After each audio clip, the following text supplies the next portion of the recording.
పేరు బాబాయ్? నా పేరు పోషన్న. పోషన్న ఏం చేస్తుంటారు? వ్యవసాయం చేస్తాం. వ్యవసాయం ఇట్లా కనిపించింది మొక్కజొన్న. ఈ మొక్కజొన్న మాదే. ఎట్లా మా ఉంది వాళ్ళ మరి? మంచిగా వాడుతుందా? నీళ్ళు వస్తున్నాయా? ఏ నీళ్ళు లేక ఎండిపోతుంది.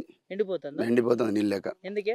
కాలువ వస్తే కాలువ నీళ్ళకి ఆధారపడి వేసిర్రు. ఆ, ఇంతకుముందు 7 సంవత్సరాల కంచెలు ఎప్పుడు ఎండిపోకపోయేది. ఆ, ఇగో ఈ సంవత్సరం అందరు ఆశపడైతే మొక్కజొన్న ఎండిపోతుంది, పొలాలు ఎండిపోతాయి. ఉమ్, అంత ఆగమాగం పరిస్థితి. అంతేనా? ఉమ్. ఎట్లా మరి ఇట్లా అయితే? ఏం చేస్తామో ప్రభుత్వం నిర్లక్ష్యం వల్ల అన్ని బాధలు. ప్రభుత్వం నిర్లక్ష్యం చేస్తుంది. ఆ. ఎందుకు నిర్లక్ష్యం చేస్తుంది మరి? ఈ నీళ్లు స్టోరేజ్ చేసి ఇప్పుడు వెళ్తే మాకు ఇబ్బంది కాకపోయేది. ఆ, ఆ నీళ్ళు లేక తిప్పలైతుంది. ఆ, ఆ నీళ్ళు చక్కగా వస్తలేవు. ఆ, ఆ వచ్చిన కొన్ని నీళ్ళు ఇవ్వడం మలుపుకొని ఎడవపోతాయి. ఆ, అక్కడ కళ్యాణ్ శ్రీ గారు గట్టిగా చేసి మలుపుకుంటున్నాడు అక్కడ మొత్తం. ఆ, మా మేడం అటు చెప్పులు లేదు, ఇంతవరకు మాకు ఇటు వచ్చుడే లేదు. అంతో ఇంతకు మా మాజీ మంత్రి వర్యులు ఆ, ఆ సారే కొంచెం ఇటు చేసి ఒక 4 రోజులు చేస్తే ఆ, ఆయన దయ వల్ల వచ్చినాయి. ఆ, వచ్చినాక వస్తే మళ్ళీ అక్కడనే వాళ్ళు అటే వచ్చిన కొన్ని నీళ్ళు అటే మలుపుకుంటారు, అటే పోతాయి. ఉమ్. ఇబ్బంది అవుతుంది. ఇబ్బంది అవుతుంది. మా పంటలు ఎండిపోతాయి. ఉమ్. ఆగమాగం ఇటు అవుతుంది. ఏమేమి పంటలు వేస్తారు ఇక్కడ ఎక్కువ? ఇక మక్కలు ఈ వరిలే వరలే ఈ రెండే వేస్తారు. రెండే ఇస్తారు. ఎక్కువ మక్కలకు తీసుకుంటుందా నీళ్ళు? వరలక? ఊర్లకి ఎక్కువ తీసుకుంటుంది. మనకి మక్కలకని ఇవ్వచ్చు కానీ. ఈ మక్కలకి అది లేవు. కాలువలో నీళ్ళు ఉంటేనే వచ్చేది కట్టేది.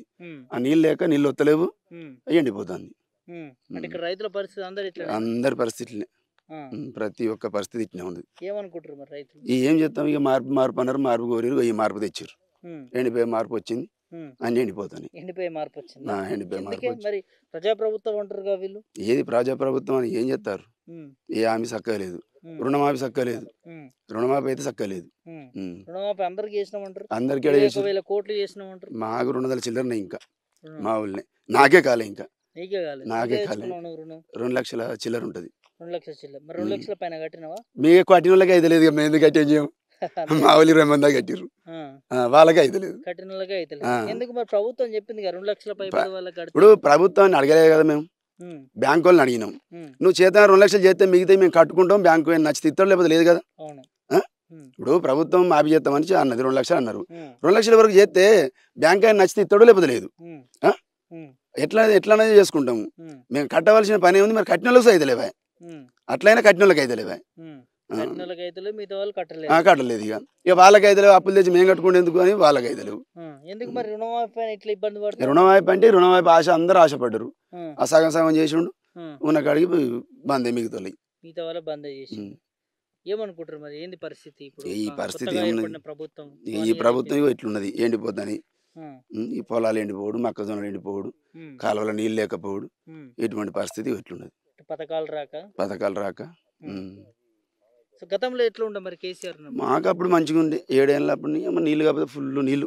మేమే ఫోన్ చేసే దగ్గర ఒకసారి జర బంద్ చేయండి, ఎవరు కోతకు వచ్చినాయి సార్, ఎండిపోతే జర నీళ్ళు 4 రోజులు బంద్ చేయాలని మేమే ఫోన్లు చేసేది. కానీ ఇప్పుడు ఫోన్లు కాదు మాకు. ఇప్పుడు కావాలన్నా వస్తలేవు. అప్పుడు అంతా అట్లున్నాం, ఇప్పుడు ఇట్లా అయింది. కరువు వచ్చే పరిస్థితి అయింది ఇప్పుడు. చూస్తుంటే గంత నేలలు కూడా ఇట్లా ఎండిపోయి అసలు నేరలు పెట్టినాయి. ఇట్లా మరి వచ్చే ఇప్పుడు మళ్ళా పంట వేసుకోవాలన్నా కూడా ఇబ్బంది. ఇక ఆశ బాయ్. ఇక పెట్టుబడి పెట్టి ఎంత నష్టం? ఒకరొకడు ఎకరానికి 30-40 వేలు నష్టం. 30-40 వేలు నష్టపరిహారం కట్టిస్తుంది. ఈ రైతు బంధు సక్కలేదు, రుణమాఫీ లేదు. ఇంకా రైతు బంధు అది కట్టిద్దాం నమ్మకమా? అంతేనా? ఇవే సక్కలేదు, అయినా కట్టిద్దాం నమ్మకం. ఏమనుకుంటున్నారు రైతులు? ఇస్తే బాగుండు, నష్టపరిహారం ఇచ్చినా బాగుండు, పెట్టుబడి అన్నా గూడు. కానీ మరి ఇస్తే బాగుండు, కానీ ఇత్తట్లేదు. ఇచ్చేది నమ్మకం లేదు. ప్రభుత్వం పైన నమ్మకం లేదు, ఇతర నమ్మకం లేదు. ఇక్కడ చాలా వరకు ఈ ప్రాంతంలో కూడా రైతులు నీళ్ళు రావట్లేవు అని ధర్నాలు చేస్తా ఉన్నారు. నిజమే, రాలే. నీళ్ళు తిరుగుతున్నారు, తిరిగినప్పుడు వస్తున్నాయి, మళ్ళీ తెల్లారి నుంచి బంద్ అవుతుంది. వాటర్ లేవు అంటారు. ఏమన్నా ఎండిపోయినాయి, చాలా బోర్లు ఎండిపోయినాయి. కొంత బోర్లు ఆధారం ఉన్న వాళ్ళు అటు ఇటు పారించుకుంటారు. బోర్ల ఆధారం లేని వాళ్ళు ఎండిపోతున్న పరిస్థితి. ఈ కాలువ ఆధారం పడ్డలు ఎండిపోయినట్టు. ఈ ఇబ్బంది అంటే వాటర్ లేకుండా ఉంది. ఇప్పుడు బోర్లు తగ్గినాయి, ఎండలు ఎక్కువైతున్నాయి, చేసిర్రు. వాటర్ ఎమ్మెల్యే అడగానే ఒక నాడు వస్తున్నాయి, మళ్ళీ తెల్లారి నుంచి బంద్ అవుతుంది. ఎందుకు పట్టించుకోవట్లేదు అధికారులు? వచ్చేది ఎండాకాలం ఎండాకాలం, రైతులకు నీళ్ళకి ఇబ్బంది అయితే ఎందుకు పట్టించుకోవట్లేదు? తెలియట్లేదు, ఏం చెప్తాం. అంతేనా? రైతులు చాలా ప్రాబ్లమ్స్ ఉన్నట్టున్నాయి. ఇక్కడ వరకు అయితే ఉన్నాయి కొంతవరకు. మరి అధికారులు స్పందిస్తురా?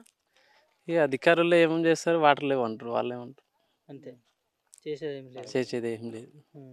పోనీ రుణమాఫీ రైతు భరోసా కూడా రావట్లేదు. ఏడ రాలే ఇంతవరకు, కొంతమందికి అయినాయి, కొంతమంది. బోనస్ విషయం ఏంది, అసలు ఇస్తున్నారా? బోనస్ ఇంతవరకు ఎవరికి ఉన్నది, ఎవరికి ఇచ్చినామంటారు గతంలో, అంటే మొన్న కోసిన పంటకి వానకాలం పంటకి. పల్లె. ఇది వాళ్ళే. ఎట్లా అనిపిస్తుంది? 1.5 year అవుతున్నట్టుంది కాంగ్రెస్ ప్రభుత్వం. గట్లే ఉన్నది. గ్యారెంటీలు అవన్నీ వస్తున్నాయా? గ్యారంటీలే ఒకటి, ఏం కొన్ని వచ్చినాయి, కొన్ని రాలే, ఇంకా కొన్ని రాలేదు, అంతే ఉందా?